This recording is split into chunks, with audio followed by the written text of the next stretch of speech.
नमस्कार, GK 24/7 news देख रहे हैं आप। मैं हूं आपके साथ हर्ष भारद्वाज। बुलेटिन वक्त हो चला इस वक्त की बड़ी खबर से आपको रूबरू करवाने का। इस वक्त की बड़ी खबर राजधानी दिल्ली से आ रही है। विवादों में फंसकर परेशान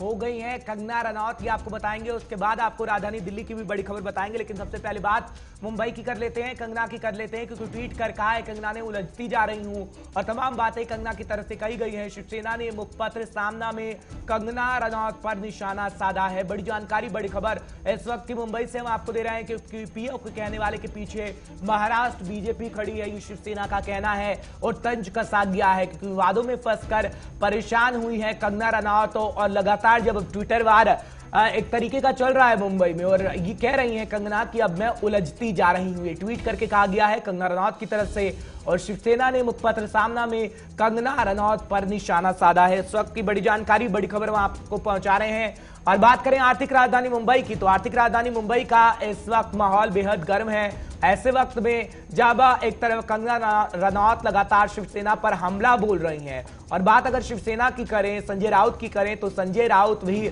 लगातार कंगना रनौत पर निशाना साध रहे हैं और कह रहे हैं कि मुंबई पे पहला हक महाराष्ट्र का है। और तमाम बातें कही गई हैं ट्वीट के माध्यम से। कंगना रनौत की बात करें या फिर मुखपत्र सामना में जिस तरीके से शिवसेना ने कंगना रनौत पर तंज कसा, और कहा गया है कि कंगना के पीछे आखिर कौन है, कंगना के पीछे महाराष्ट्र की बीजेपी है। यानी जिस तरीके से फडणवीस ने ट्वीट करके कंगना का साथ दिया और फडणवीस ने शिवसेना पर जो हमला बोला, अब उसको लेकर भी सामना में प्रमुखता से लिखा गया है, जिसके बारे में हम आपको जानकारी दे रहे हैं। ट्वीट करके कहा है कंगना ने कि उलझती जा रही हूं, लेकिन तमाम जानकारी में आप तक पहुंचा रहे हैं कि जब हम सुब्रमण्यम स्वामी की बात करते हैं तो कल उनका ट्वीट इसी मसले को लेकर आया था कि कंगना के साथ इस वक्त हर किसी को खड़ा होना चाहिए, क्योंकि शिवसेना जो गुंडागर्दी पर उतर आई है, और ऐसी गुंडागर्दी पहले देखने को भी मिली थी और आज एक बार फिर देखने को मिली, लेकिन कंगना प्रमुखता से आवाज उठा रही है। तो तमाम बातें मुंबई में इस वक्त चल रही हैं कंगना रनौत को लेकर, क्योंकि कंगना ने जिस तरीके से कहा था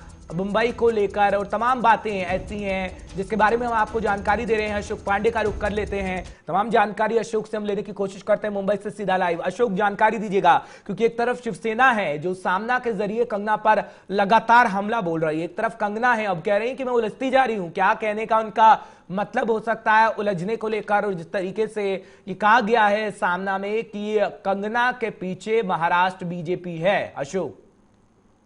देखिए, जिस वक्त से कंगना का बयान आना शुरू हुआ उसके बाद से ही ये कहा जाना शुरू हो गया, खासकर शिवसेना की तरफ से, कि कहीं ना कहीं जो ये आवाज, जो चेहरा है वो कंगना का है, लेकिन जो इसके पीछे ताकत है वो बीजेपी की है। लेकिन देखिए, अब तक ये स्पेसिफाई, ये क्लियर नहीं हुआ है कि इनके पीछे वाकई में बीजेपी है या नहीं। लेकिन जिस तरह की मांग कंगना ने की थी, ये कहा था कि उनको एक संरक्षण दिया जाए, उनको एक सिक्योरिटी दी जाए, तो उसको लेकर के बीजेपी सामने आई, जिसके बाद में केंद्र से उनको Y+ श्रेणी की सुरक्षा भी दी गई। तो कहीं ना कहीं देखिए, जो एक अभिनेत्री होने के नाते और एक बॉलीवुड फिगर होने के नाते जिस तरह का यहाँ पे धमकी दी गई थी कंगना को लेकर के,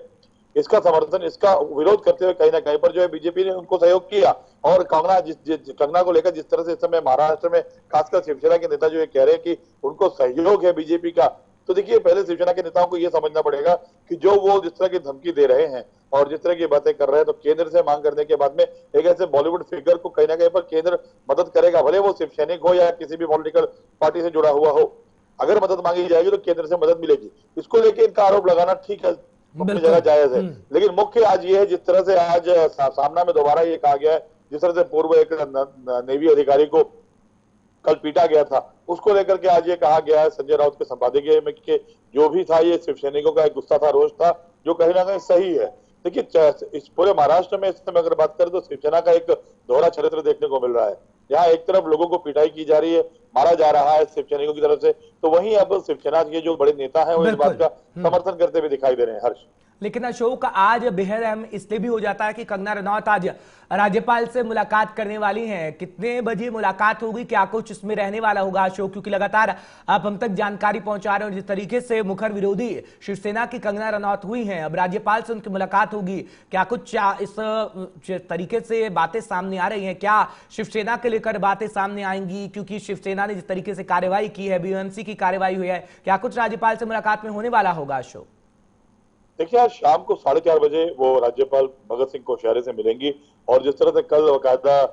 रामदास आठवले जो आरपीआई के नेता हैं, उन्होंने मुलाकात की थी और उन्होंने बताया किस तरह की वर्तमान स्थिति जो है वो महाराष्ट्र में शिवसेना को लेकर के हो गई, और कैसे एक व्यक्तिगत तौर पे एक महिला एक्ट्रेस को सिर्फ उसके बयानबाजी की वजह से जो उसको तकलीफ दी जा रही है, उसी को लेकर कल जो बातें हैं वो रामदास आठवले के बीच में हुई थी। और याद होगा परसों जो है रामदास आठवले कंगना को मिलने के लिए उनके घर भी आए थे। तो ये डिस्कशन हुआ, डिस्कशन के बाद में अब जिस तरह से शिवसेना एक पॉलिटिकल पार्टी होने के बाद में अपने एजेंडे से हटके जिस तरह से एक अभिनेत्री के पीछे पड़ गई है, और जिस तरह से उनका घर डिमोलिश किया गया बिना किसी नोटिस के, बिना उनके इंतजार किए, बताया जा रहा है कि आज शाम को जब मुलाकात भगत सिंह कोश्यारी के साथ में कंगना करेंगी, तो ये सारे जो अपने बातें हैं, जो वंचित और जो उनका ऑफिस डिमोलिश किया गया और जो चीजें उनके साथ में हो रही हैं और जो उनको बाकायदा बदनाम किया जा रहा है उनके मुखपत्र सामना के जरिए, ये सारी चीजें राइटिंग में जाकर के आज वो उनको देने वाली हैं और बताने वाली हैं कि किस तरह की चीजें एक षड्यंत्र के तहत जो है यहाँ पर उनके खिलाफ जो है महाराष्ट्र में सरकार कर रही है। और एंटायर जो सिनेरियो है अब तक जो हुआ है वो उनको लिखित में देने की बात सामने आ रही है। बिल्कुल, लेकिन कंगना की जब हम बात करते हैं तो दो धड़े इस वक्त हैं मुंबई के अंदर। एक वो कहते हैं कि कंगना के पीछे इस वक्त बीजेपी का हाथ है और बीजेपी पूरी तरीके से सपोर्ट कर रही है, और शिवसेना भी लगातार ये कह रही है जो तंज कसा जा रहा है। लेकिन अगर हम बात करें कार्रवाई की, शिवसेना की कार्रवाई की, तो शिवसेना के कार्रवाई पर भी सवाल अशोक पांडे इसलिए खड़ा होता है क्योंकि जब हम बीएमसी की कार्रवाई देखते हैं, बीएमसी की जिस तरीके से कार्रवाई की है, सवाल तो खड़े होंगे उस पर, क्योंकि अभी मुंबई का माहौल गर्म है और कंगना ऐसे कुछ कदम उठाने वाली है आगे आने वाले दिनों में, जो सूत्रों के हवाले से खबर मिल रही है। क्या वो शिवसेना के लिए मुसीबत भरा इसे हम कह सकते हैं ऐसे समय में जब बवाल एक अच्छा खासा शिवसेना को लेकर मुंबई में हो चुका है? अशोक,